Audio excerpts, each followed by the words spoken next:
네, 여러분은 혹시 이제 신앙생활 하면서 다른 사람들 앞에서 나 교회 다닌다 이렇게 말을 해보거나 또 다른 친구들에게 교회 가자고 이렇게 전도를 해보신 적이 있으십니까? 있으세요? 네. 그렇게 이제 내가 예수 믿는다는 것을 나타내고 또 교회 가자 이렇게 전도도 해볼 때 혹시 이런 말 들어보신 적은 없습니까? 너나 똑바로 잘해 이런 말들. 너 얼마 전까지만 해도 못된 짓 하고 다녔잖아. 이런 말들. 또는 어디서 공부도 못하는 게 이런 말들 혹시 들어보신 적이 있습니까? 내 앞가름 먼저 하고 복음을 전해야 하는 것일까? 이런 생각이 들기도 할 것 같아요. 만약에 이런 일을 당한다면은 내가 변화되었다는 것을 충분히 인정을 받고 그 이후에 내가 복음을 전해야 되는 거 아닌가? 이런 생각이 들 수도 있을 것 같습니다. 왜냐하면은 우리의 연약함 때문에 복음이 영광을 가리우는 것 같은 어떤 그런 모습으로 우리가 느껴지게 되잖아요. 오늘 본문은 그와 비슷한 비방을 들었던 이 바울이 어떤 마음과 또 자세로 하나님의 일을 행했는지를 우리에게 보여주고 있는데요. 고린도 전서가 고린도 교회 안에 있었던 분쟁과 다툼에 대한 이야기라면은 고린도 후서는 이제 바울을 공격하는 사람, 바울을 비방하는 사람, 바울에게 이 사람은 거짓말장이다, 이 사람은 사도가 아니다, 또는 이 사람은 글로 쓸 때는 힘이 있는데 이 대면하에 볼 때는 정말 어눌하다, 또는 이 사람은 자기 병도 못 고치는 사람이다, 이런 여러 가지 그런 비방들이 있었고, 그로 인해서 바울이 전한 복음이 심각한 타격을 받을 그런 지경까지 이르게 되었습니다. 그런데 그렇게 연약한 중에 복음을 전했던 이 바울이 어떤 마음으로 복음을 전했는지 오늘 본문에서 우리에게 잘 보여주고 있습니다. 먼저 7절에서 보면은 우리가 이 보배를 질그릇에 가졌으니 이렇게 말씀을 하고 있습니다. 연약한 내가 예수를 믿는 것, 연약한 내가 이 사도의 직분을 받은 것을 이렇게 표현을 한 겁니다. 보배를 질그릇에 가졌다. 여러분, 사람들은 값비싼 보배를 아무데나 보관하지 않습니다. 그에 걸맞는 상자나 또는 금고 같은 곳에 보관을 합니다. 그런데 사도 바울은 이 보배를 질그릇에 가졌다고 고백을 하고 있습니다. 그것을 통해서 나타내려고 하는 하나님의 뜻은 무엇이죠? 7절 후반절에 보면은 큰 능력이 하나님께 있고 우리에게 있지 않다라는 것을 알리려고 하신다고 말씀을 하고 있습니다. 여러분이 여기서 말씀하는 보배는 우리가 쉽게 이해하면 예수 그리스도입니다. 이제 이것을 또 6절에서는 하나님의 영광을 아는 빛이라고도 그렇게 표현을 하는데요. 여러분, 이 보배가, 이 빛이 정말 귀한 곳에 담겨진다면 얼마나 좋을까요? 그런데 너무 보잘것없는 우리와 같이 연약한 사람 안에 담겨지게 되었다라는 거예요. 그런데 이 보배인 빛이 어떻게 주어지게 되었는지 이제 오늘 본문 앞에 있는 6절에서 말씀을 하는데, 어두운 데 빛이 비치라 말씀하셨던 그 하나님께서 예수 그리스도의 얼굴에 있는 하나님의 영광을 아는 빛을 우리 마음에 비추셨다, 이렇게 말씀을 하고 있습니다. 그러니까 이 빛이 비추는 것을 태초에 하나님께서 천지를 창조하시는 것에 빗대어서 표현을 하고 있는 겁니다.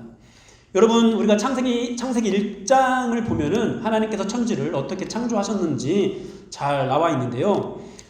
빛이 주어지게 된 과정, 빛이 보배라고 우리가 생각하면서 들으면 되겠습니다. 이 빛이 주어지게 되는 과정을 보면은 아무것도 없는 무에 이 빛이 주어졌습니다.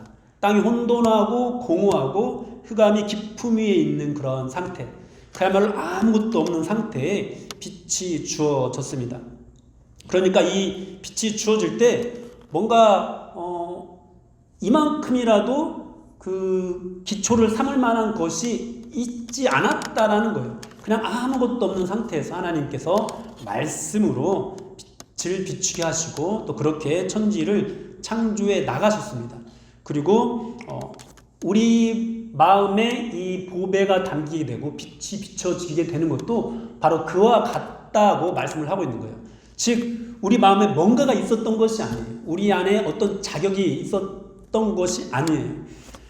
우리 안에 조금이라도 뭔가 예수를 믿을 만한 또는 예수 믿지 않는 사람과 구별되는 어떤 착함이라든지 또는 예수를 믿기로 다짐할 수 있는 어떤 우리의 마음가짐이라든지 이런 것들이 전혀 없는 상태에서 하나님께서 빛을 비춰주심으로 우리가 예수를 믿게 되었다라는 그런 뜻이 되겠습니다. 전적인 은혜로 베풀어 주신 새 창조의 역사, 이것이 바로 질그릇 안에 보배가 담기게 된 그 사건인 것입니다. 그래서 오늘 이 본문에서 이 아무것도 아닌 존재인 내 안에 예수님께서 들어와 거하신 것을 보배를 질그릇에 가졌다라고 표현을 하고 있는 것입니다. 여러분, 보배가 가치가 있습니까? 질그릇이 가치가 있습니까? 보배가 가치가 있죠. 질그릇은 가치가 없습니다. 그러므로 여러분, 우리 안에 담긴 이 보배에만 능력이 있는 줄로 믿습니다. 질그릇인 우리는 아무것도 아닌 줄로 믿습니다. 네.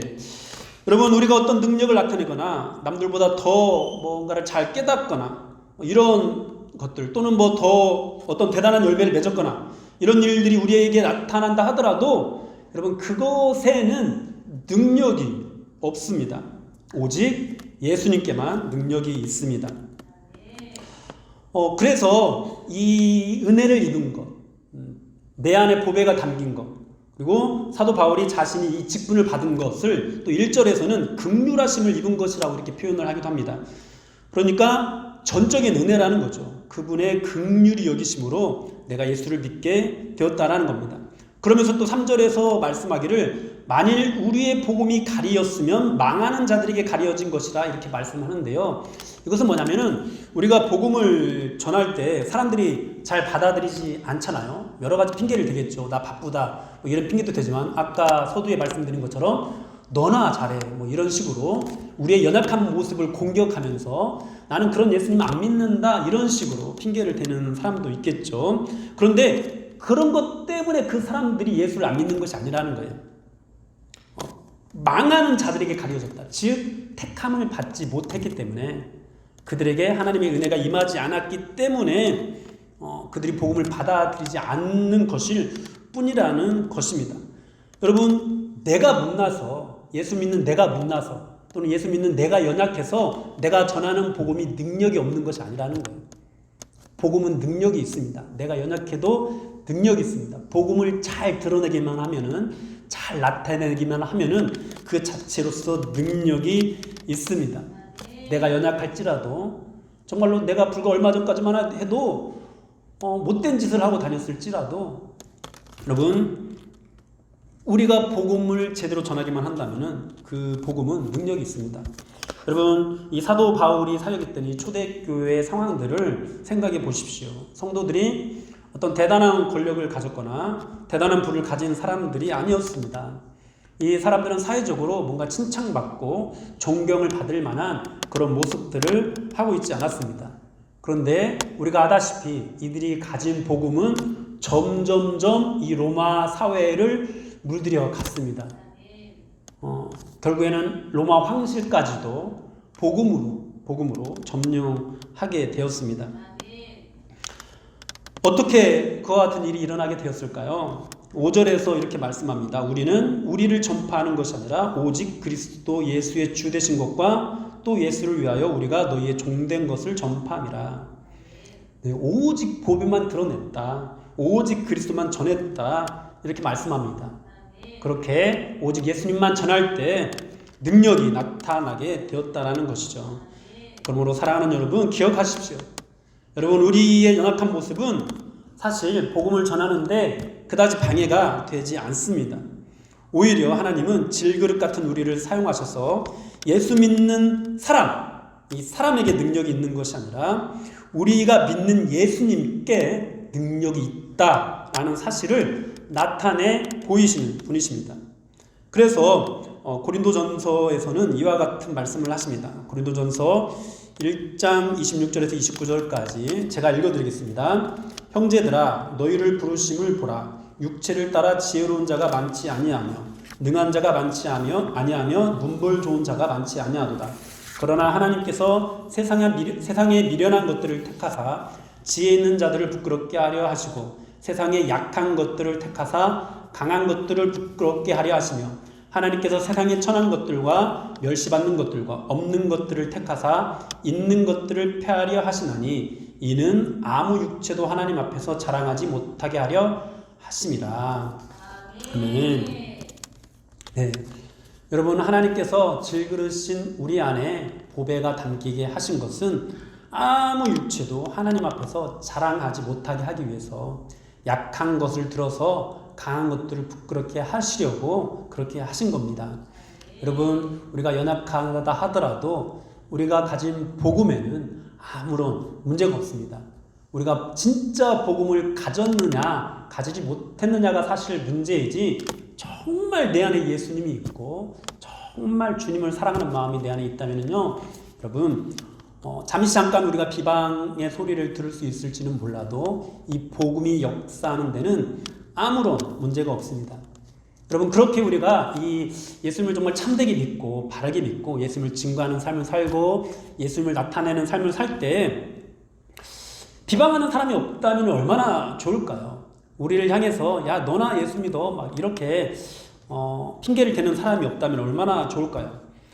그런데 우리가 아무리 예수님을 잘 믿어도, 우리가 아무리 복음을 제대로 가지고 있다고 해도 세상은 우리의 그 질그릇된 모습들을 비방하면서 예수님을 거부하는 사람들이 있게 마련입니다.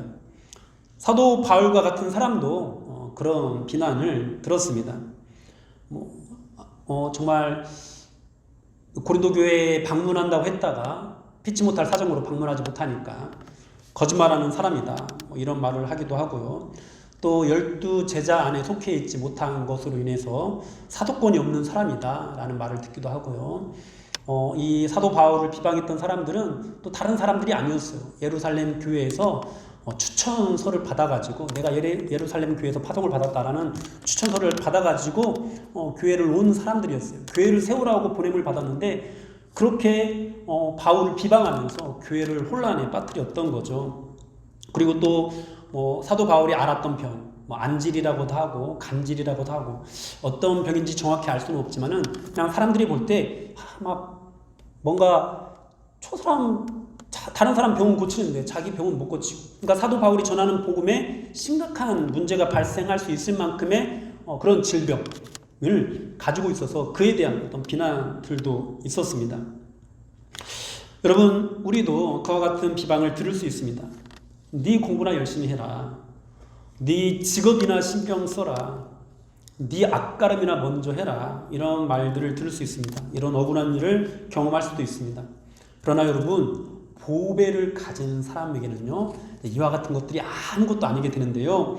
8절 우리가 말씀을 한번 볼까요? 8절 9절 어떻게 말씀합니까? 우겨쌈을 당해도 쌓이지 않는다고 말씀을 하고 있습니다.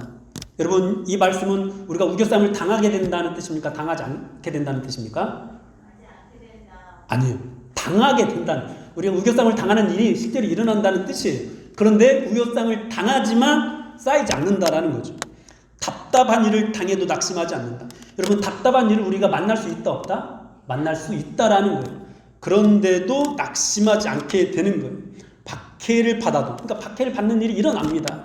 그러나 버림받지 않고 거꾸로 뜨림을 당해도, 우리가 정말 예수를 참되게 믿고 있어도 거꾸로 뜨림을 당하는 그런 일이 일어나게 되지만 망하지 않는다, 이렇게 말씀합니다. 왜 우리가 그렇게 됩니까? 우리 안에 보배가 있기 때문이죠. 세상이 비방하는 것처럼 우리는 정말 질그릇과 같은 그런 존재입니다. 사도 바울도 억울하게 오해로 그렇게 비난받는 내용도 있었지만 실제로 그의 안에 있는 어떤 약함에 대한 비방들도 있었습니다. 여러분, 우리 안에도 그런 연약함이 있어요. 그래서 세상이 그것을 비난할 때 사실 그것이 우리를 더 가슴 아프게 하는 건 뭐냐면은 실제로 우리가 그렇게 약하니까, 우리가 너무 약하니까 우리 가슴이 더 아프고 양심의 가책을 받아서 내가 하나님의 영광을 가리우는 사람이 아닌가 이런 생각이 들기도 하고 그러는 겁니다. 그런데 우리가 이처럼 질그릇같이 쉽게 깨지고 부서지는 그런 존재, 또 보잘것없는 그런 존재이지만 우리 안에 보배가 있기 때문에, 우리 안에 빛 되시는 예수님이 있기 때문에 우리는 쌓이지 않고 망하지 않고 우리는 낙심하지 않게 된다는 것입니다. 여러분, 이 어둠 가운데 빛이 비춰지는 모습을 한번 떠올려 보십시오. 빛이 이스라심에 빛이 비칠 때 어둠이 밀려가지 않습니까? 여러분, 우리 안에 예수님이 들어오신다라는 것, 우리가 예수를 믿게 된다라는 것은 바로 그런 것이에요. 우리가 절망에 쌓이게 되는 일이 있는데 예수님이 우리 안에 들어오심으로 그 절망이 물러나게 되는 거예요. 그러므로 여러분, 예수를 믿는 사람의 삶은요, 절대로 절망으로 끝나지 않습니다. 절대로 어둠으로 끝나지 않습니다. 왜냐하면은 빛이신 예수님으로 말미암아서 그 절망과 어둠들이 밀려나기 때문이에요. 만일 내가 예수를 믿고 있는데 내 삶이 점점점 더 어둠과 절망과 혼돈과 공허로 채워지고 있다면은 여러분, 어쩌면은요, 그것은요, 내가 예수를 잘못 믿고 있기 때문인지도 모릅니다. 여러분, 예수님이 빛이라는 사실을 믿으십시오. 그분이 보물이라는 사실을 믿으십시오. 주님은 우리를 어둠에서 빛으로 인도하십니다. 절망에서 소망으로 인도하십니다. 그런데 그 예수님을 우리 안에 모시고 있으면은 그렇게 절망이나 뭐 어두운 것들이 물러나게 된다는 것은 알겠는데, 이렇게 또 생각을 할 수가 있습니다. 처음부터 이런 박해나 우겨쌈을 당하는 일이 없었으면은 얼마나 좋을까? 왜 우리가 이런 고난을 당하게 하시는가? 그리고 이런 우겨쌈이나 박해를 통해서 또 하나님께서 드러내시고자 하는 뜻은 무엇인가? 이런 것들이죠. 그런 것들을 우리가 또 10절부터 읽어보면 또 알 수가 있는데요. 10절부터 말씀을 보면은 우리가 항상 예수의 죽음을 몸에 짊어지면 예수의 생명이 또한 우리 몸에 나타나게 하려 함이라, 이렇게 말씀합니다. 그러니까 우리가 고난을 겪는 것은 예수 그리스도의 죽음에 동참하는 것인데, 우리를 죽이려고 공격하는 그 무리들 앞에서 살기를 선택하지 않았다는 거예요. 예수의 죽음을 몸에 짊어졌다. 우리가 죽기를 선택했다는 겁니다. 그리고 예수님의 죽음을 몸에 짊어질 때 어떠한 일이 일어납니까? 예수의 생명이 나타나게 된다라고 말씀을 하고 있습니다. 즉, 질그릇 안에 보배를 담으셔서, 그러니까 질그릇 안에 보배가 담겨 있으니까 사람들이 볼 때 막 네가 무슨 네가 예수 믿는 그거 나 참 담고 싶지 않다, 이런 식으로까지 말할 수 있을 정도로 우리가 형편없는 모습이지만, 그것을 통해서 하나님께서는 생명을 나타내려 하신다라는 거죠. 여러분, 어떻게 질그릇 안에 담긴 보배가 생명을 낳는 그런 결과로 이어지게 될까요? 오늘 이 본문에서 질그릇 안에 담긴 보배를 설명하면서 어떤 이제 주석에서는 한 학자의 견해를 소개를 하는데요. 이 말씀이 이제 기드온이 미디안과 싸울 때 항아리에 횃불을 담아 넣었다가 깨뜨렸던 것과 연관을 시키기도 합니다. 이제 WBC라는 주석에서 잠깐 소개를 하고 있는데요. 결과적으로 이 주석을 기록한 사람은 이 견해를 받아들이진 않는데, 그래도 우리가 이 본문을 이해할 수 있을 것 같아서 제가 소개를 한번 해보도록 하겠습니다. 사사기 7장을 보면은 기드온이 이제 이스라엘 백성들을 데리고 300명을 데리고 미디안 군대와 싸우는 그런 장면이 나옵니다. 300명으로 무려 13만 5천 명을 상대합니다. 그래서 12만 명을 죽이는 그런 승리로 이어지게 되는데요. 그 과정이 어떠냐면은 먼저 이 빈 항아리를 준비합니다. 그리고 횃불을 준비합니다. 그리고 이 빈 항아리 안에 횃불을 넣습니다. 그러면 횃불이 감춰지게 되겠죠. 그리고 나팔을 준비합니다. 그리고 이 미디안 진영으로 가까이 다가갔습니다. 밤중에 가까이 몰래 다가가서 가까이 다가갔을 때 이 항아리를 깨트리면서 횃불을 밝히고 그리고 나팔을 부니까 이 미디안 군사들이 자기들끼리 이제 치고받고 싸우면서 패하게 되는 그런 이야기인데요. 여러분, 이 횃불이 항아리 안에 감춰졌을 때는 드러나지 않죠. 그런데 항아리가 깨지고 빛이 드러나게 되면서 사방을 에워싸고 있었던 이 미디안 군대가 스스로 무너지게 되었습니다. 여러분, 질그릇 안에 이 보배를 가졌다. 질그릇 안에 이 빛 되시는 예수님을 가지고 있다. 여러분, 질그릇 안에 이 빛이 담겨 있을 때는 빛이 사방으로 환하게 퍼져 나가기가 참 힘듭니다. 위쪽으로만 이제 빛이 밝히게 되죠. 그런데 이 질그릇이 깨지면 어떻게 될까요? 빛이 사방으로 밝게 드러나게 되죠. 또 우리는 이 보험서에서 이 등불을 등경 아래 두지 않고 등경 위에 둔다라는 사실도 잘 알고 있습니다. 그러니까 이 빛을 드러낼 때 사방을 에워싸고 있는 것들이 이제 풀어지게 된다라는 그런 의미가 되겠습니다. 여러분, 그렇습니다. 여러분, 우리가 질그릇이에요. 질그릇 안에 빛 되시는 예수님이 있습니다.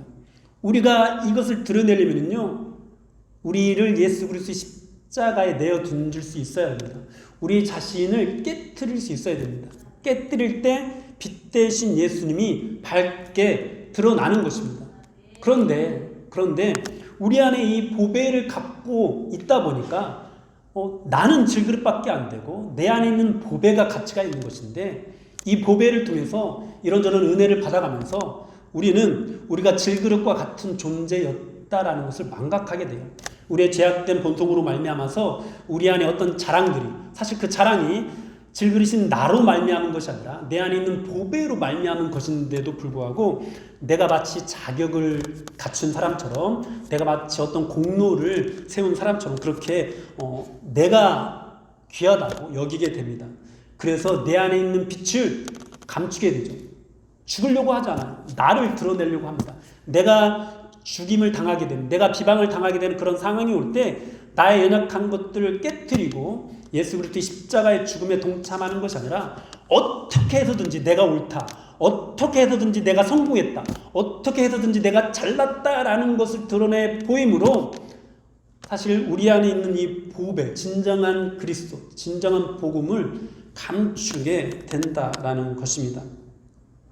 사랑하는 여러분, 오늘 이 본문을 통해서 우리가 보면은요, 사도 바울은요, 자기 안에 있는 이 연약함을 전혀 부끄러워하지 않았다라는 것을 알게 됩니다. 사람들이 자신을 비방하는 소리에 또 좌절하지도 않았다는 것을 알 수가 있습니다. 오히려 그런 비난들 앞에서 자신을 깨트려 드렸습니다. 그렇게 예수의 생명이 나타나도록 자기를 부인한 모습을 보였습니다. 사도 바울은 고린도후서 12장 10절에서 또 이렇게 고백을 하기도 합니다. 그러므로 내가 그리스도를 위하여 약한 것들과 능욕과 궁핍과 박해와 공고를 기뻐하노니 이는 내가 약한 그때에 강함이라. 아멘. 사랑하는 여러분, 여러분들의 약함을 부끄러워하지 마십시오. 여러분의 약함으로 절망에 빠지지 마십시오. 우리가 나타내려고 하는 것은 우리 자신이 아닙니다. 우리 안에 있는 보배입니다. 그리스도입니다. 그리스도의 생명입니다. 여러분, 우리 안에 있는 이 보배로 인해서 내게서 뭔가 자랑할 만한 것이 생기게 된다 하더라도 여러분, 그것이 나로 인한 것이 아니라는 것을 기억하십시오. 내가 질그릇이라는 사실을 잊지 마십시오.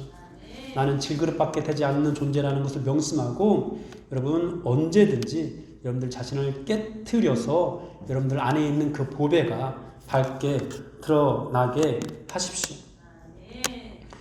우리는 정말 한 줌 먼지도 되지 않는 그런 인생입니다. 어쩌면 질그릇보다 더 못한 그런 인생입니다. 여러분, 그런데 그런 우리의 인생이 그리스도의 생명을 낳는 도구가 된다면은 이보다 가치 있는 일이 어디에 있을까요? 여러분 그런 어떤 소망을 가지고 그런 믿음을 가지고 또 사도 바울은 12절부터 말씀을 하는데요. 사망은 우리 안에서 역사하고 생명은 너희 안에서 역사하느니라. 여러분 이 말은 결국 뭐냐면은 나는 죽어도 너희는 살기를 원한다, 이런 뜻입니다.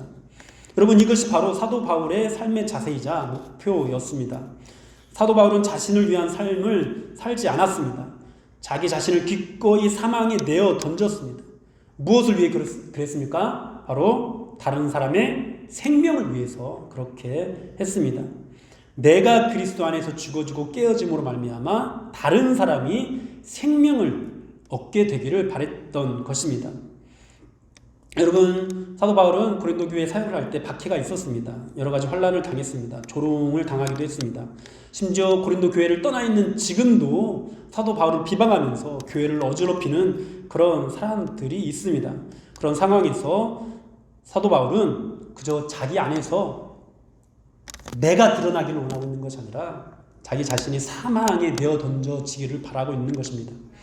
그리고 그것을 인해서 너희 가운데서, 고린도 교회 성도들 가운데서 생명이 나타나게 되기를 그렇게 바라고 있는 것입니다. 그리고 그렇게 나의 죽음이, 나를 사망에 내어 던짐이 그 성도들 안에서 생명으로 나타나게 될 것이라는 그런 믿음을 가지고 있다라는 것을 우리는 알 수가 있습니다. 여러분 오늘날 우리가 예수를 믿게 된 것도 사실 또 다른 누군가가 자기 자신을 이 사도 바울처럼 사망 가운데 내어 던졌기 때문인데요. 이 조선 땅을 향해서 왔던 수많은 선교사님들의 그런 희생으로 우리 한국교회가 세워지게 되었습니다. 그리고 여러 정말 사역자들, 무명의 사역자들, 또 평신도 사역자들 포함해서요, 이런 분들의 헌신으로 또 오늘날 우리가 예수를 믿게 되었습니다. 그리고 여러분들 주변을 보십시오. 우리 중고등부 학생들, 여러분들 선생님들을 한번 보십시오. 얼마나 귀한 분들인지 모릅니다. 각자 여러 가지 어려운 형편들이 있음에도 불구하고 여전히 또 다른 생명을 낳기 위해서 교사의 직분을 맡고 계십니다. 여러분 물론 이렇게 느껴질 수도 있습니다. 아이씨, 우리 선생님 정말 선생 맞아, 이런 생각이 들 수도 있습니다. 여러분 그러나 그분의 그 질그릇된 모습 말고 그분 안에 있는 그 보배를 보시고 그 보배를 담고 그렇게 질그릇밖에 되지 않는 존재임에도 불구하고 자신을 내어드리는 그 모습을 한번 보십시오. 여러분 이 선생님들의 이 헌신의 끝은요 결코 어둠으로 끝나지 않을 겁니다. 절망으로 끝나지 않을 것입니다. 망하는 것으로 끝나지 않을 것입니다. 빛으로 나타나게 될 것입니다. 소망으로 이어지게 될 것입니다. 생명으로 역사를 하게 될 것입니다. 우리 선생님들의 희생을 통해서 우리 중고등부 학생들 가운데서 생명이 역사하게 되고 정말 많은 사람들이 주님의 귀한 도구로 쓰임받게 되는 그런 역사가 일어나기를 바랍니다. 그러면서 또 13절에서 기록된 바 내가 믿었으므로 말하였다 한 것 같이 우리가 같은 믿음의 마음을 가졌으니 우리도 믿었으므로 또한 말하노라, 이렇게 말씀을 하는데요. 이 말씀은 시편 116편 10절 말씀을 인용한 것입니다. 시편 116편 10절 11절을 제가 읽어드리겠습니다. 내가 크게 고통을 당하였다 말할 때에도 나는 믿었도다. 내가 놀라서 이르기를 모든 사람이 거짓말쟁이라 하였도다. 이 시편의 이 내용은요, 내가 구원받은 내용들에 대해서 하나님께 감사를 올려드리는 내용입니다. 그런데 지금 현재는 구원을 받았는데 고통을 당하는 상황 가운데를 돌아보면서 내가 그 고통을 당할 때 나는 믿었다라고 선포했다라는 거예요. 그런데 내가 고통 중에 그 믿는다라고 선포할 때 사람들은 뭐라고 했냐? 나를 향해서 거짓말쟁이다, 이렇게 말을 했다라는 겁니다. 그럼에도 불구하고 믿음으로 선포했다라는 거죠. 그 말을 인용하면서 사도 바울이 그런 믿음을 마음에 담고 우리도 믿었으므로 또한 말한다. 지금 현재 모습으로는 너희들이 나를 거짓말쟁이라고 말할 수밖에 없는 그런 상황이지만 나는 말한다, 나는 선포한다, 이런 뜻입니다. 어떻게 선포하고 있습니까? 주 예수를 다시 살리시니가 예수와 함께 우리도 다시 살리사 너희와 함께 그 앞에서 서게 하실 줄 압니다. 이렇게 선포하고 있습니다. 자기를 부인하고 예수 그리스도의 십자가에 동참하게 될 때 하나님께서 우리를 절망 속에 내버려 두지 않으시고 반드시 다시 살리게 된다라는 것을 믿고 있고요. 그리고 우리만 다시 살리는 것이 아니라 너희도 다시 살릴 것이라는 것을 확신하면서 말씀을 하고 있는 것입니다. 사랑하는 여러분, 십자가 앞에서 깨어지는 것이 바로 내가 사는 길인 거죠. 질그릇 같은 내 삶이 주님 앞에서 깨어지고 그 사망 가운데 내어 던져지고 십자가의 길에 동참하는 것이 내가 사는 길인 거예요.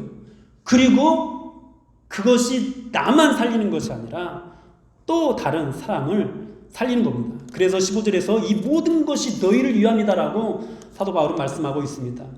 그러면서 사람의 감사로 말미암아 은혜가 더하여 넘쳤다라고 말씀하는데 원어의 의미를 더 잘 살린 표현은 이제 쉬운 성경에서 이렇게 말씀하는데요.